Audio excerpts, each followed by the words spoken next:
ஆனா நம்ம தலைவர் அவர்கள் வாக்குறுதி கொடுத்திருக்காங்க, இந்தியா கூட்டணி ஆட்சி அமைச்சதுன்னா கண்டிப்பாக கேஸ் சிலிண்டர் விலை 500 ரூபாய்க்கு தரேன்னு தலைவர் வாக்குறுதி கொடுத்திருக்காங்க. செய்வார் நம்பிக்கை இருக்காமா? அதே மாதிரி பெட்ரோல் 1 லிட்டர் பெட்ரோல் 75 ரூபாய்க்கு தரேன்னு தலைவர் வாக்குறுதி கொடுத்திருக்காங்க. அதே மாதிரி டீசல் 1 லிட்டர் டீசல் 65 ரூபாய்க்கு தரேன்னு தலைவர் வாக்குறுதி கொடுத்திருக்காங்க. அதே மாதிரி நம்ம நேஷனல் ஹைவேஸ் இருக்குல்ல, தேசிய நெடுஞ்சாலை இருக்குல்ல, அங்க டோல் பூத் இருக்குல்ல, சுங்கச்சாவடிகள், தமிழ்நாட்டில் இருக்கக்கூடிய தமிழ்நாடு அரசு கட்டுப்பாடு இருக்கக்கூடிய அனைத்து சுங்கச்சாவடிகளும் டோல் பூத்தும் அகற்றப்படும்னு தலைவர் வாக்குறுதி கொடுத்திருக்காங்க. இனிமே தேசிய நெடுஞ்சாலை பயணம் செய்யணும்னா ஒன்றிய அரசுக்கு நாம பணம் கட்ட தேவையில்லை. இதெல்லாம் செய்வார் நம்பிக்கை இருக்கா? அதே மாதிரி இன்னும் சில வாக்குறுதிகள், திருநெல்வேலி சங்கரன் கோயில் ரயில் நிலையங்களை இணைக்கும் வகையில் ஆலங்குளம் சுரண்டை சேர்ந்தமரம் வழியாக இணைக்கும் ரயில் பாதை அமைக்கும் திட்டம் மீண்டும் செயல்படுத்தப்படும். கேரளா கோவை மற்றும் சென்னை செல்லும் ரயில்கள் கடையம் ரயில் நிலையத்தில் நின்று செல்ல வழிவகை எடுக்கப்படும். இதெல்லாம் தலைவர் அவர்கள் கொடுத்திருக்கக்கூடிய வாக்குறுதிமா. செய்வார் நம்பிக்கை இருக்கா? ஏன் உங்களுக்கு அந்த நம்பிக்கை வந்துச்சு? எப்படி அந்த நம்பிக்கை வந்துச்சு? டாக்டர் கலைஞர் அவர்கள் சொல்லுவார், சொல்வதை செய்வோம் செய்வது சொல்வோம் சொல்லி காட்டின தலைவர், செஞ்சு காட்டின தலைவர் டாக்டர் கலைஞர் அவர்கள். அவர் வழியில் வந்து நம்முடைய தலைவர் தமிழக முதலமைச்சர் முத்துவேல் கருணாநிதி ஸ்டாலின் அவர்களும் கண்டிப்பாக சொல்வதை செய்வார். அதே மாதிரி சென்ற 2021 சட்டமன்ற தேர்தலில் நீங்களாம் வாக்களித்து மக்களுடைய அன்பை பெற்று மக்கள் ஆதரவை பெற்று ஓட்டு வாங்கி முதலமைச்சரானவர் தான் நம்முடைய தலைவர் அவர்கள். யார் காலையே விழுந்தாரா? எங்கேயாவது தவிழ்ந்து போனாரா? அப்படி முதலமைச்சரானவர் யாரு? இவர்தாமா முன்னாள் முதலமைச்சர். இப்படித்தான் தமிழ்ந்து போய் டேபிள் சேர் கட்டில் பூந்து போய் அந்த அம்மா தெரியுதாமா? தெரியுதா? தலைவர் வந்து அவருக்கு பேரே வச்சுட்டாரு. பேரு நான் 2 நாளைக்கு முன்னாடி எடப்பாடி தொகுதிக்கு போயிருந்தேன், பிரச்சாரத்துக்கு போயிருந்தேன்.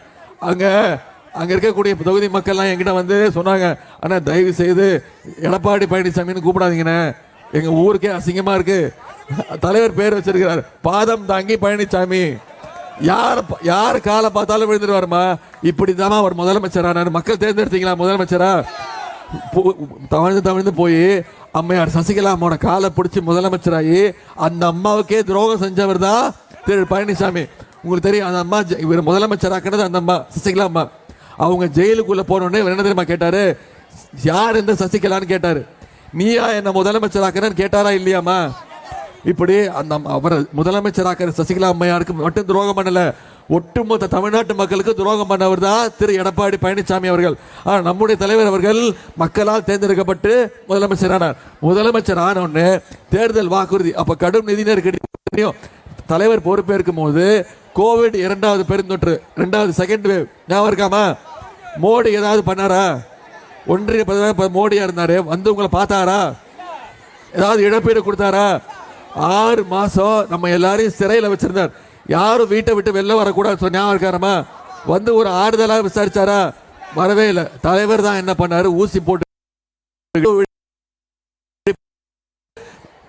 கோயம்புத்தூர்ல பிபி வார்டு உள்ள போய் மருத்துவ ஆய்வு பண்ணது இந்தியாவிலே ஒரே தைரியமான முதலமைச்சர் நம்முடைய தலைவர் அவர்கள் தான். அது மட்டும் இல்ல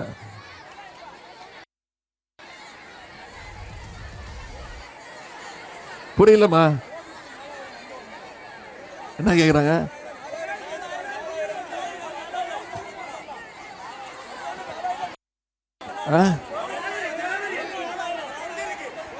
கொடுத்தாங்கல்ல?